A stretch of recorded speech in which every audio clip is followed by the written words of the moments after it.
What's going on, guys? I've got here a 1997 Honda Prelude, and I'm going to use this car to go over the differences between a professional diagnostic versus what happens when you get your code scanned for free at Advanced Auto or AutoZone. And I'm also going to compare that to what you can do yourself with a relatively inexpensive scan tool. So let's start with the AutoZone Fix Finder. So I was driving my Prelude.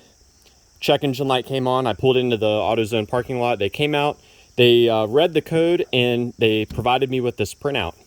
So we can see here it shows the list of diagnostic trouble codes, of which there's just one, P0171. A lot of different things can cause that, and I'm going to circle back around to that. But I want to point out to you here, it provides a most likely solution of cleaning all of the EGR ports, or the exhaust gas recirculation ports. And it's not suggesting any parts. Depending on the vehicle that you drive and also the problem that you're having, this may provide more solutions. Might also provide you with a list of parts. And there's also a scheduled maintenance recommendation just based on the mileage that you provide to them. Now, if we just take this at face value, if I proceed to just clean the exhaust ports, I can tell you right now that will not fix this car. It will not do anything relating to any problem that can cause this code to set. This code sets when the computer is indicating that the computer is running too lean. So what that means is the computer is detecting that it has to keep providing more fuel than expected in order for the engine to run properly. And the most common cause of this code is actually not anything with the EGR. It's actually going to be something with a vacuum leak, a vacuum line that's broken. Intake manifold gasket is real common at low temperatures. But let's compare this, which is basically sending you down a rabbit hole that is not relevant to the problem at all. Let's compare this to what a professional tool is able to provide with you. So this is a Snap-on Solus Ultra. Prices do vary for this scan tool depending on how you equip it. But generally, you're going to be spending around $1,000 plus for a tool that has this capability. So this, we actually hook up to the diagnostic port, which on most vehicles is down here, which is why I went there first. But on the Prelude, it happens to be on the side here. So we're going to hook this up. Turn the key to the on position. This provides power to the computer, so we will be able to read the codes. And I'm going to open up the scanner functionality. If this were a newer car, this would be able to automatically detect what it is. But with this being an older vehicle, I'm going to have to basically punch in the year, make, and model. So let's try the auto ID. Let's see if it can automatically detect it. Yeah, so we'll punch it in manually.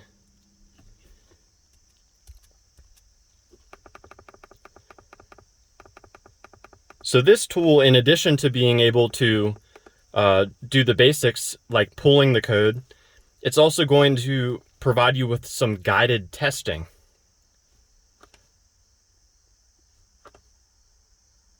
So let's first pull the code. This is basically the starting point in a professional diagnostic. It's going to communicate with the engine computer. I can look at codes, which there's the P0171. I can also look at pending codes, and it's showing me an issue with the fuel trim. The professional tool will generally give you the function to screenshot the codes that you're seeing. Let's back out of this. On a newer car that has more modules, you can actually use this tool to interrogate every single module for a list of codes, which can be useful in times. Now, if we go to generic functions, I can view something called freeze frame data. This is generally the next step. So freeze frame data provides you with more than just the code. It tells you the circumstances around the time that the engine computer detected the problem. So that's going to give you some useful clues, such as how long the vehicle has been running before the problem was detected. It's going to tell you if the vehicle was in closed loop or open loop. It'll tell you the temperature that was measured by the intake air temperature. Lots of useful information. Engine coolant temperature is an extremely useful thing to check. I can give you an example. If your engine is misfiring, there's a code for a misfire, and you see in the freeze frame data that the temperature of the engine was measured at like 260 degrees Fahrenheit, which is way too hot, that's going to give you a clue that maybe the misfire is not the big issue. Maybe the real issue is an overheat that's causing the engine to run rough. So it just helps you get started down the proper path of diagnostic. We can see I was moving at around 50 miles an hour. There's a measurement for the MAP sensor. So all of this is very useful stuff in doing a diagnostic.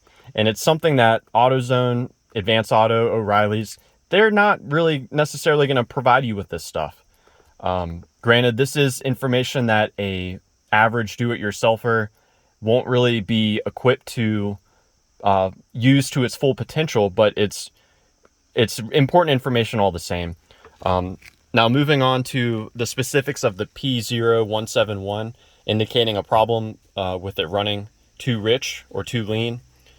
We can see the fuel trim data. There's short-term and long-term, and we can see both of those values are positive. So what this is telling me is that the computer is consistently adding more fuel than what it initially calculated it needed based on feedback from the oxygen sensor. So let's keep that in mind. It's using input from the oxygen sensor because it is in closed loop. Now let's move on to an enhanced function of the professional scan tool diagnostics. We can go into code tips. So this is going to basically give you some insight and even guided testing for every single possible code that you can encounter. So here's a list of codes. We're going to navigate to the P0171, and let's just see what it's going to tell us regarding the testing of that. Do note that the pending code we had, the P0170, is not present. So it's not an all-inclusive list, but it's going to show you most everything. So let's read about it here. Diagnostic trouble code indicates system too lean, and it's giving you a list of possible causes. Wrong fuel grade, and it's telling you the conditions that must be met in order for the code to be set. So long-term fuel trim is higher than a certain value. So we exceeded that value, and that's why the code was set. And we can move on to performing the lean condition test. So there's the little light bulb icon. It's going to communicate with the scan tool. And generally on these guided tests, you need to start the engine. So it's going to say test the fuel system, basically checking it for adequate pressure. And it's going to give you the engine coolant temperature normal range as well as the intake air temperature normal operating range. So we can see here those are the voltage values, and the ECT is reading slightly high according to this list. But the car has been sitting for a while. It's probably heat soaked because I was just running it. And the intake air temperature is within its normal range. And those are both temperature sensors. If the car has been sitting for a very long time, those values should be very close because they will equalize. So everything's looking pretty good with those two sensors. And input from those two sensors is actively used to calculate whether the vehicle is running rich or lean. Now it's telling us to check for a faulty O2 sensor. O2 sensor voltage should fluctuate between 0.2 to 0.8. So to adequately test that, the engine has to be running. So let's go and fire it up. And the engine is warmed up. I have been driving this. You can see the coolant temperature is increased. Oxygen sensors only work after they've reached a certain temperature. So the engine's running, it's showing me my RPM, and it's also showing me my voltage here. So it was actually initially too high because it's supposed to be between 0.2 to 0.8. Right now it's sitting at 0.23. And this is suggesting that we test it at 3,000 RPM. So we're gonna rev up to 3,000. And now we're gonna take a look. The voltage is not really moving around. It's supposed to be rapidly fluctuating. And it is suggesting too, if voltage is below 0.3 volts, check for exhaust leaks.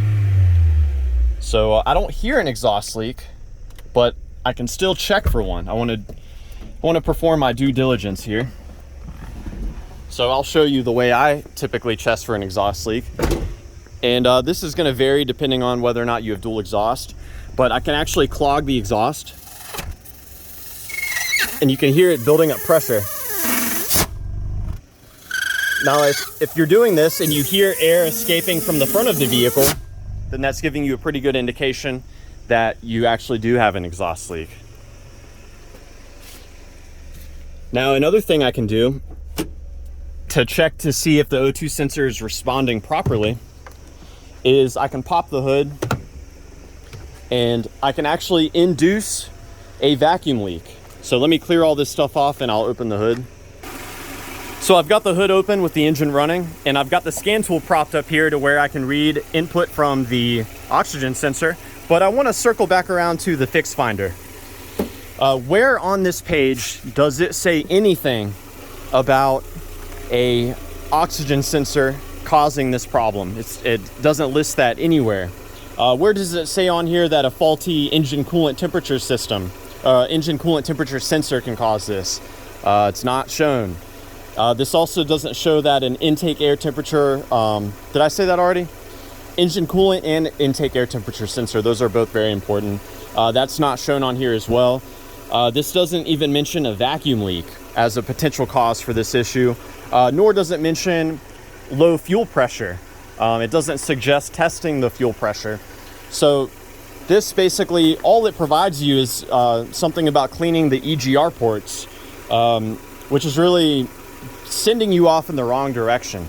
If you take this at its face value, if you clean those ports and the light comes back on, you know, you might think, oh, I should probably change the EGR valve.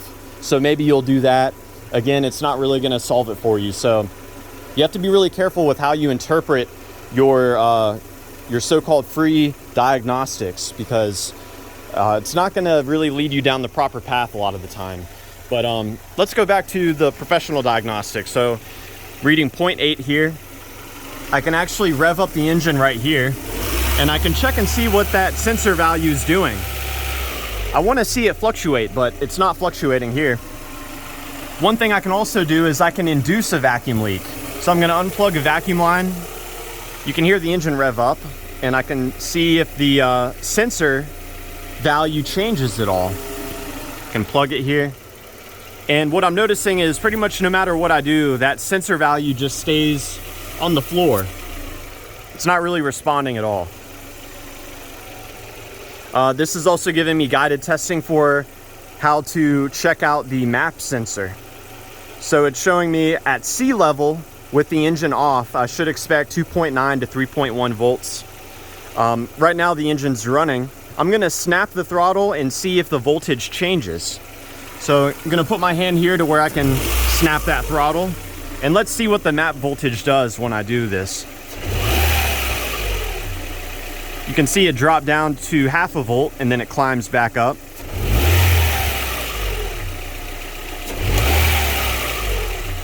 So I'm definitely seeing voltage changing here. Let's go on to the next guided test.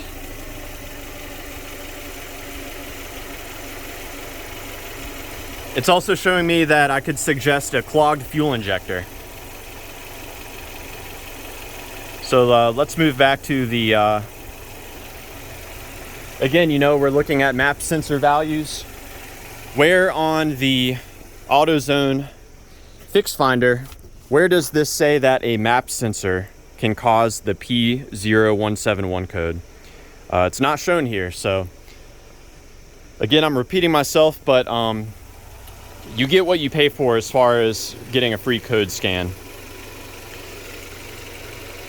I'm gonna go back to the oxygen sensor. I'm gonna take a screenshot of this here, and we're gonna circle back to this later. Now, I would be remiss if I did not include some information about what you can do with a relatively inexpensive scan tool. So the scan tool I was using, the Snap-on Solus Ultra, I think it cost me around $1,200, maybe $1,600. I can't recall. I do know I paid extra for the European vehicle functionality. I wanted to be able to diagnose European vehicles in addition to American and Japanese stuff. But this scan tool I'm using now, I'm not sure how much I paid for it. I just can't recall. This one can do, in addition to check engine light codes, it can do ABS codes, airbag codes, supplemental safety restraint system codes. So this is a little more expensive than what you could get. But you can buy a tool with similar functionality for maybe 50 bucks. You know, it might not have ABS functionality, but not really a big deal. Now this is showing me right off the bat, I plug it in, it's telling me P0171. And if I keep scrolling down, let's see what happens. It's prompting me to select a vehicle. So let's go ahead and select the 1997 Honda Prelude. And you'll forgive me if I'm not navigating through this very well. It's been a while since I've used this tool. And here's the Prelude base model. 2.2 VTEC, it is manual. So let's check this out. Here right off the bat, this tool is telling me air leaks in intake manifold, exhaust pipe, or exhaust manifold. So that's useful. That's more information than what the AutoZone stuff has told me. Fuel injectors, restricted, or a pressure regulator has failed. Air is being drawn in. Basically, that's alluding to a vacuum leak. This is also telling me the O2 sensor element has deteriorated or has failed. Or a fuel control sensor, so engine coolant temperature, intake air temperature, map sensor, or the PCM has failed. So this is actually extremely useful, and it's giving me a lot of information, more than I was expecting, I'll be honest with you. Most of these cheap generic scan tools will not show you all of this stuff. And what's interesting is this is using Fix Assist, which is the same technology. Well, I guess, no, Fix Finder. I guess they're different. Side note, I'm just now learning, Fix Assist seems to be superior as compared to Fix Finder. But let's go ahead and check out the live data.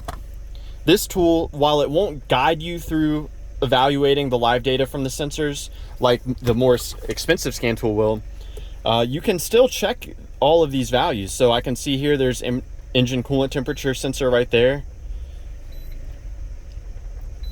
It's showing me again short-term and long-term fuel temp sensor. There's a map sensor, so I can do my throttle snap and I can see if the map sensor value changes, which it is. So we can see that's responsive. So yeah, a lot of the tests that you can do with this, you can also do with the cheaper tool, provided you know how to interpret and evaluate the sensor data. But yeah, what I'm gonna do to attempt to solve this P0171 code is I'm going to replace the upstream O2 sensor. We can see it was not responding when I chopped the throttle. When I revved it up to 3,000 RPM, it was just kind of a dead sensor. And I do know that this engine burns oil, and a oxygen sensor can fail if it becomes contaminated with excessive burnt oil. Also, if an engine is burning coolant, it can cause it to fail. But here's our sensor right here, and you'll note it looks kind of new. That's because I looked in the history of this vehicle. The O2 sensor on this car has been changed before. So that's also the reason why I can so easily unthread it with a 7/8 wrench. Normally, if this was the original sensor, it'd be very difficult to remove. But let's go and get this one out of here. And I've got a new sensor already I'm gonna thread in. And I'm very happy that the sensor is not so hot that it's burning my hand.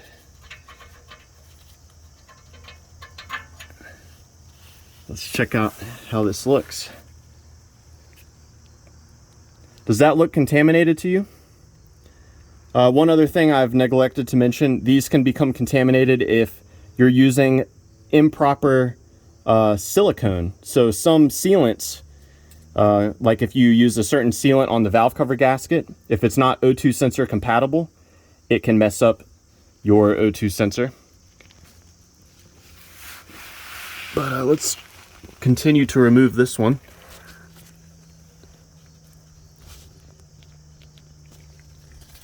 Trying to do this one-handed without burning myself. Let's see if I can get that done. And once I get the new sensor on here, I'm definitely going to, I'm not going to clear the code right away. I'm mostly interested in viewing the live data. I want to see if the O2 sensor starts to respond. So here's the old sensor. Got my new sensor. It does come with anti-seize. Looks like anti-seize was not applied to this one, but I'll be sure to put anti-seize on there.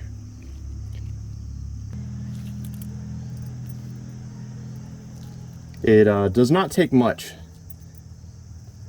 but I do like doing this because you never know, I might have to replace this exhaust at some point, and if the new sensor is stuck to the old exhaust, well, guess what? I have to buy another new sensor, which is not such a big deal on this car.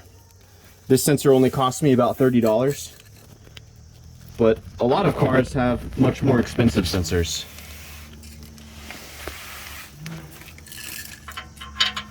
Let's get this in here.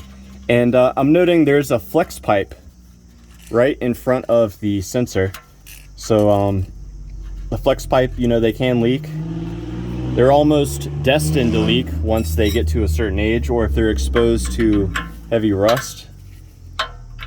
So am I 100% that this sensor is going to solve the problem on this car? No, I'm not 100% convinced.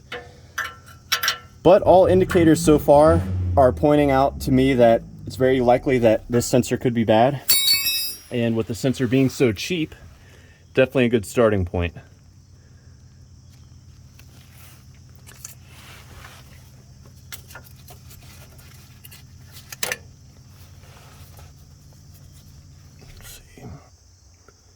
So my new sensor is on, got it clicked in, and I notice, much like the sensor I removed, the harness is a bit long, so I could come back and put a zip tie on that excess piece of the harness just to keep it from flopping around. But before that, I'm excited to see if this fixes my car. So let's go check it out.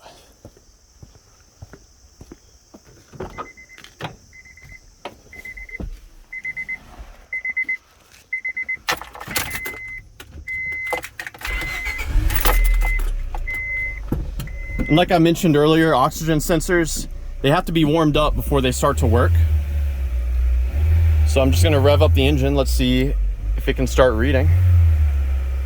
And I'm gonna return to the live data here. I turned the engine off, so I have to relink it.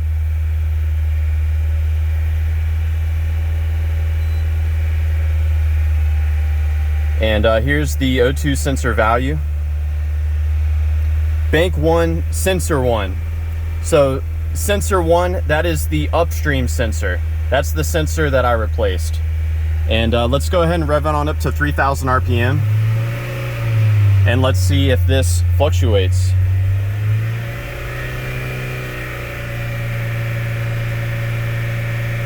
So yeah, the sensor value is moving around. So I'm just based on this data from what I'm seeing right now, I'm already fairly confident that I fixed the problem. But what I want to do now is go ahead and clear, if I can. I want to go ahead and clear the check engine light.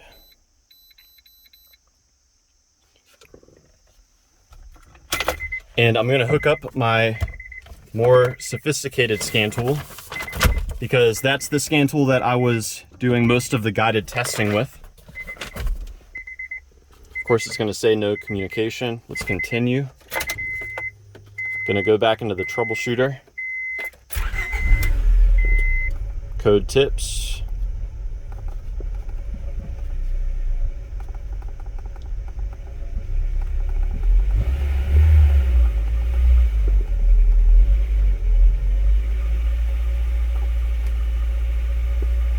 And I'm just gonna go back to that page that shows the O2 sensor voltage. I believe it was page 3.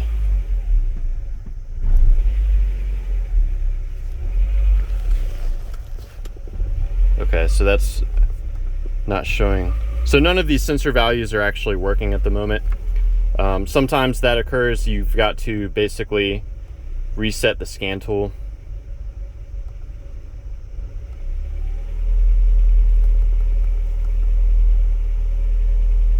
I want to make sure I can communicate with it.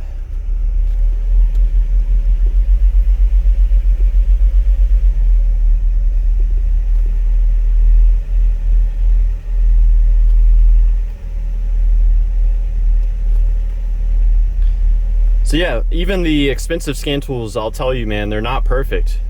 Sometimes they will freeze. I mean, it's like anything digital, right? It's like any sort of computer. They don't always work, but for the amount of functions you get from them, they're really quite amazing.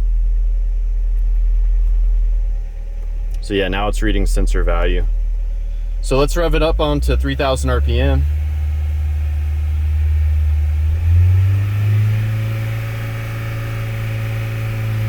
We can see here the sensor's definitely responding. Before it was going anywhere from 0.06 to 0.03, something like that. I never saw it go above 0.1 volt, but now this is basically indicating that the oxygen sensor is healthy. So yeah, I'm pretty happy with this. I'm going to test drive the vehicle. Hopefully that code does not come back. But I do have a new fuel filter. I've got a new fuel pump. I have new injectors, you know, so I'm ready to rock and roll if there are more issues with this car. But I wanted to just basically use this to illustrate to you the difference between what you can do with a do-it-yourselfer type scan tool versus what a professional scan tool allows you to do versus, you know, what I consider to be the worst, what an AutoZone printout will help you out with. So definitely this has its place, you know, if you're out and about and you don't have a scan tool on you, you know, at least this will tell you what the code is, give you an idea of what's going on with it. But yeah, I appreciate you guys watching. Please leave any questions down below, and hope you guys have a great day.